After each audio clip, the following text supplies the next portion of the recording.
ஆண்டவராக இயேசு கிறிஸ்துவின் நாமத்தில் என் அன்பின் வாழ்த்துக்கள். இந்த காலை வேளையில் உங்களை சந்திப்பதில் நான் மகிழ்ச்சி அடைகிறேன்.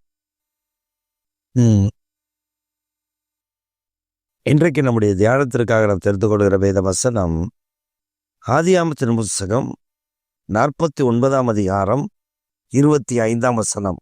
அவர் உயர வானத்திலிருந்து உண்டாகும் ஆசீர்வாதங்களினாலும் கீழே ஆழத்தில் உண்டாகும் ஆசீர்வாதங்களினாலும் உன்னை ஆசீர்வதிப்பார். நம்முடைய ஆண்டவராகிய கர்த்தர் நமக்கு துணையாக நின்று சர்வ வல்லவராலே அப்படி ஆயிற்று என்று சொல்லப்பட்டு உயர வானத்தில் உண்டாகிற ஆசீர்வாதங்கள் கீழே ஆழத்தில் உண்டாகிற ஆசீர்வாதங்களினால் கர்த்தர் உன்னை ஆசீர்வதிப்பார். நம்முடைய ஆண்டவர் நம்மை ஆசீர்வதிக்கிற கர்த்தர். உயர வானம், கீழே பூமி, பூமியின் ஆழங்கள், இவைகளினால் உண்டாகிற ஆசீர்வாதங்கள். உயர வானத்தில் மழை இருக்கிறது, வெயில் இருக்கிறது, பனி மேகங்கள் இருக்கிறது, மேகங்கள் இருக்கிறது.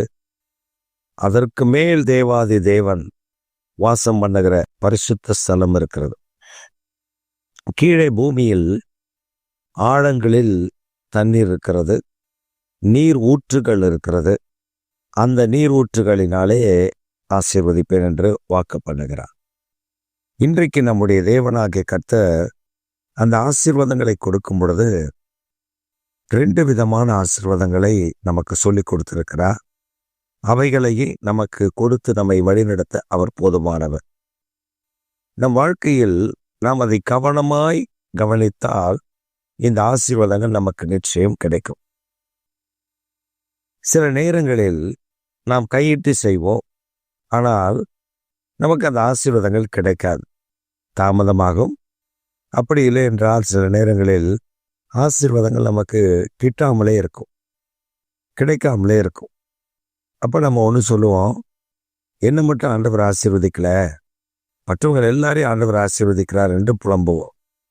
இந்த புலம்புகிற காரியத்தை கைவிட்டு விட்டு தேவன் நம்மை ஆசீர்வதிக்கிறதை கவனமாய் பார்த்தா நமக்கு புரியும். பல ஆண்டுகளுக்கு முன்பு இஸ்ரேல் தேசத்தில் ஒரு காரியத்தை நான் கண்டேன். இஸ்ரேல் தேசத்திலிருந்து வந்த ஒரு வீடியோ என்னை ஆச்சரியத்துக்குட்படுத்தியது. 2 வீடியோ பார்த்தேன். ஒன்று, ஒரு மனிதன், ஏன்னா இஸ்ரேல் தேசத்தில் தண்ணி கிடைக்காது, வனாந்திரம், முழுசு வனாந்திரம்.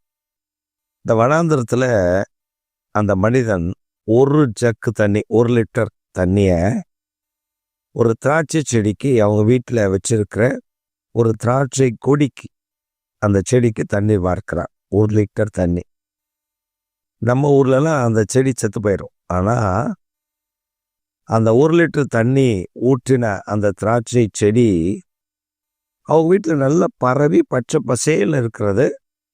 அதில் பழங்கள் கொத்து கொத்தாக இருக்கிறது. அந்த மனிதன் சொல்லும் பொழுது சொல்லுகிறார், நான் வேறு உரங்களை வைக்கல, வேறு ஆசீர்வாதங்கள் இல்லை, 1 ஜக் தண்ணி டெய்லி நான் குடிப்பதை விட இந்த செடிக்கு நான் ஊற்றுகிறேன். மேலே பாருங்கள், அவ்வளவு பழங்கள். நான் போன வாரம் ஒரு 5 கிலோ அறுவடை செய்தேன், இந்த வாரமும் 5 கிலோ அறுவடை செய்வதற்கு இருக்கிறது என்று சொல்லி அதை காண்பித்தார். 2வது அந்த வீடியோ, ஆண்டவர் ஏன் இஸ்ரவேல் ஜனங்களை ஆசீர்வதித்திருக்கிறார், அவங்க தேவன் மேல் நம்பிக்கை வைத்து அவரைதான் முழு கடவுளாக முன்னிறுத்தி வேறு ஒருவர் இல்லை என்று நிலைநிறுத்தினதுனாலே தேவனுடைய ஆசீர்வாதங்கள் எப்படி இருக்கிறது என்று பாருங்க. ஒரு ஆராய்ச்சியாளர், அந்த ஆராய்ச்சியாளர் வனாந்திரத்தில் பொட்டல் காடாக இருக்கக்கூடிய மலைகள், அந்த மலையில ஒண்ணுமே இல்லை, ஒரு செடியோ ஒரு கொடியோ இல்லை. ஆனா அந்த கற்பாறை நிறைந்த மலைகளில் ஆடுகள் மேய்கிறது. அந்த மலையில் அப்படியே ஆடு மேய்ஞ்சிட்டு ஏறி போகுது. இந்த ஆராய்ச்சியாளருக்கு ஒன்றும் புரியல. இப்போ இந்த ஆராய்ச்சியாளர் அதை பின்தொடர்ந்து போகிறார். வயல் இல்லை, நல்ல புற்கள் இல்லை. இந்த ஆராய்ச்சியாளருக்கு ஒரே குழப்பம். அப்பொழுது அவர் அந்த ஆடுகளை பின்தொடர்ந்து அந்த ஆடுகள் போகிற பாதையிலேயே அவர் அந்த ஆடுகளை பின்தொடர்ந்து போய் பார்க்கிறார். என்ன நடக்கிறது? இந்த ஆடுகள் எதை உண்ணும்படி அந்த மலையில ஏறுகிறது? ஒருவேளை சும்மாவே அந்த மலையில ஏறி போகிறதா, இல்ல ஏதோ சாப்பிட்ற மாதிரில தெரியுது அப்படின்னு கிட்ட போய் பார்த்தா, அவர் சொல்றாரு, என் கண்களை என்னாலே நம்ப முடியவில்லை. வெளியிலிருந்து பார்த்தால் எல்லாம் கற்பாறைகளைப் போல தெரிகிறது. ஆனால் அந்த பாறைகளுக்கு இடையே இடையே இடையே புல் அவ்வளவு பச்சை பசேல் என்று முளைத்திருக்கிறது. இந்த ஆடுகள் அந்த புல்லை மேய்ந்து கொண்டே போகிறது.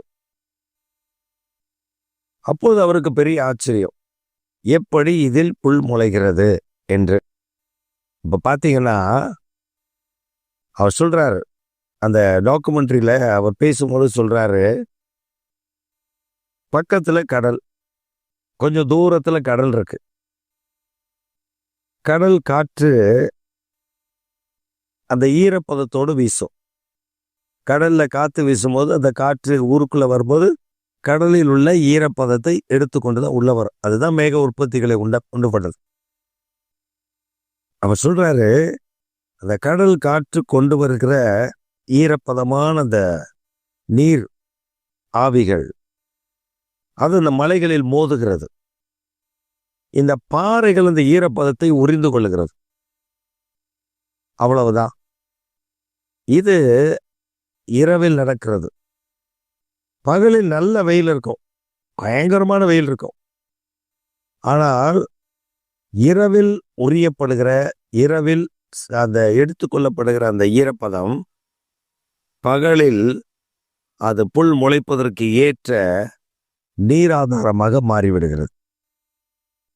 அவர் சொன்னாரு, பயங்கர ஆச்சரியம், ஆண்டவருடைய ஆசீர்வாதம் அந்த சந்ததி மேல் எப்படியெல்லாம் ஆண்டவர் வைத்திருக்கிறார் என்று சொல்லி. நமக்கே அது ஆச்சரியமாக இருக்கிறது பார்க்கும் பொழுது. இன்றைக்கு உலக நாடுகள், எத்தனையோ நாடுகள் இருக்கிறது, பெரிய பெரிய நாடுகள் இருக்கிறது. பால் உற்பத்தியில் நாங்கள் முதலாவது என்று சொல்லுகிற டென்மார்க் இருக்கிறது. விவசாயத்தில் நாங்கள் தான் பெரிய ஆட்கள் என்று சொல்லுகிற நியூசிலாந்து இருக்கிறது. ஆனால் நீங்க நெட்ல போய் தேடி பார்த்தீங்கன்னா அக்ரிகல்ச்சர்ல எல்லாத்துலேயும் முதல் இடத்துல முன்னோடியா இருக்கிறது இஸ்ரேல் தேசம். பெரிய தேசம் ஒன்றும் இல்லை, கம்மியான பரப்பளவு, கம்மியான ஜனத்தொகை, வனாந்திரம், அதில் டெசர்ட் தான் நிறைய இருக்கு, அதில் வயல்வெளிகள்லாம் ஒன்றும் இல்லை. ஆனால் கர்த்தர் ஆழத்தில் உண்டாகிற ஆசீர்வாதங்கள் அதை அந்த மக்கள் பார்க்குறாங்க, அந்த மக்கள் அதை அனுபவிக்கிறாங்க, அந்த மக்கள் அதை ஆசீர்வாதமாக அவங்களுடைய வாழ்க்கையில் அனுபவித்து ருசிக்கிறார்கள். நீங்கள் பார்த்தீங்கன்னா காஷ்மீரில் மட்டும்தான் டூலிப்னு சொல்லுகிற ஒரு பூ, சுவிட்சர்லாந்தில் மட்டும்தான் இந்த டூலிப் வளரும். ஆனால் வனாந்திரத்தில் இஸ்ரேல் தேசத்தில் இந்த டூலிப் என்று சொல்லுகிற ஒரு மலரை வளர்த்து மலர வைத்து அவங்க பெரிய சந்தைப்படுத்துதல் பண்ணி கொண்டிருக்கிறாங்க. அதை அந்த டாக்குமெண்ட்ரியில் பார்க்கும்போது ஆச்சரியமா இருந்தது. மிலிட்ரி ஆட்கள் அந்த வழியா வர்றாங்க, இந்த டூலிப் தோட்டத்தை பார்த்த உடனே அவங்களுக்கு அவ்வளோ பெரிய சந்தோஷம். வனாந்தரத்தில் வாழ்ந்தவர்கள், டெசர்ட்ல இருந்தவங்க, ஒரு பச்சை பசேன்ற ஒரு தோட்டத்தை பார்த்த உடனே அவங்களுக்கு அவ்வளோ சந்தோஷம். அதான் பூமியின் ஆழத்திலிருந்து வருகிற ஆசீர்வாதங்கள் கர்த்தர் அந்த நிலத்தில் கொடுத்திருக்கிறார். அந்த வாக்குத்தத்தம் அவர்களுக்கு மாத்திரமல்ல, அவரை நம்புகிற யாவருக்கும் அந்த வாக்குத்தத்தத்தை கர்த்தர் நமக்கு தந்திருக்கிறார். இந்த காலை வேளையில உங்கள் கையில் பிரயாசத்துல நீங்க ஆசீர்வாதம் இல்லைன்னு கவலைப்பட்டுட்டு இருக்கலாம்.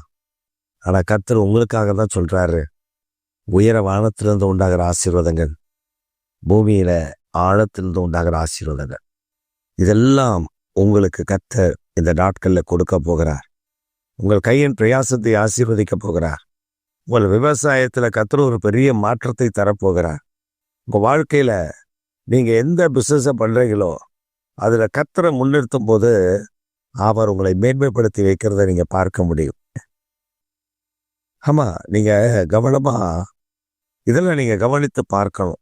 கர்த்தர் எப்படி இந்த ஜனத்தை ஆசீர்வதிக்கிறார், எப்படி இந்த ஜனத்தை மேன்மைப்படுத்தி வச்சிருக்காரு, எப்படி இந்த ஜனத்தை உயர்த்துகிறார். இஸ்ரேல் தேசத்துல நீங்க எங்க தோண்டுக தண்ணி கிடைக்கும், நீங்க எங்க தோண்டுக தங்கம் கிடைக்கும், பெட்ரோல் கிடைக்கும். கர்த்தர் அந்த நிலங்களை அப்படி ஆசீர்வதித்து வச்சிருக்காரு. ஒண்ணு தண்ணி இருந்தா பெட்ரோல் இருக்காது, பெட்ரோல் இருந்தா தண்ணி இருக்காது, பெட்ரோலும் தண்ணி இருந்தா தங்கம் இருக்காது. ஆனா இது எல்லாமே இருக்க அந்த நிலத்துல, இந்த ஆசீர்வாதங்கள் எல்லாமே இருக்க. இப்ப தேவனுடைய கரம், தேவனுடைய கிருபை நம்ம மேல இருக்கு. நமக்கும் அந்த நன்மைகளை கொடுக்க அவர் ஆயத்தம் உள்ளவராக இருக்கிறார். நான் சமீபத்துல ஒரு ரட்சிக்கப்பட்ட ஆண்டவருடைய பிள்ளைங்க வீட்டுக்கு போயிருந்தேன். அவங்க சொன்னாங்க, ஒரு தொட்டி அதுல கொஞ்சம் மணலை போட்டு, வேற எங்கேயும் அவங்க தோட்டம் வைக்க முடியாது அந்த வீட்டுல, ஒரு தொட்டி மாதிரி கட்டி அதுல கொஞ்சம் மணலை போட்டு அவங்க சொன்னாங்க, ஃபர்ஸ்ட் நாங்கள் போன மாசம் வரலும் புடலங்காய் போட்டிருந்தோம். அவ்வளோ காய், எத்தனை கிலோ அறுத்தோம். அப்புறம் என்கிட்ட ஒரு கொடியை காமிச்சாங்க, சின்ன கொடி, பாவக்காய் கொடி, சின்னதா இருந்துச்சு. அவங்க சொன்னாங்க, இதுல இருந்து நாங்க குழம்புக்கும் கூட்டுக்கும் எடுத்துட்டோம். இப்போ ஒரு காய் இல்லை, நேத்தான் பறிச்சேன், இன்னைக்கு குழம்பும் கூட்டும் செஞ்சுட்டேன், இனி அடுத்த வாரத்துல காய்ச்சிரும் பாஸ்டர். யோசிச்சு பாருங்க. ஒரு சின்ன தொட்டி மாதிரி தான் இருக்கு அவங்க வீட்டு வாசல்ல. அதுல கொஞ்சம் மண்ணை போட்டு அதுல வச்சிருக்கிற ஆசீர்வாதங்கள். அப்ப இந்த செடியே கொடிகளே ஆசீர்வதிக்கிற கர்த்தர் நம்மை ஆசீர்வதிக்க மாட்டாரா? நம்மை உயர்த்த மாட்டாரா? ஏன் புலம்புகிறீர்கள்? புலம்புவதை நிறுத்திட்டு ஆண்டவரை துதிங்க. அவளை ஆசீர்வதிக்க அவர் ஆயத்தம் உள்ளவராக இருக்கிறார். இந்த ஆசீர்வாதங்களை இனி வருகிற நாட்களில் கர்த்தர் படிப்படியாக உங்களுடைய வாழ்க்கையில தந்து உங்களை மேன்மைப்படுத்த போகிறார். ஆமென், ஆமென்.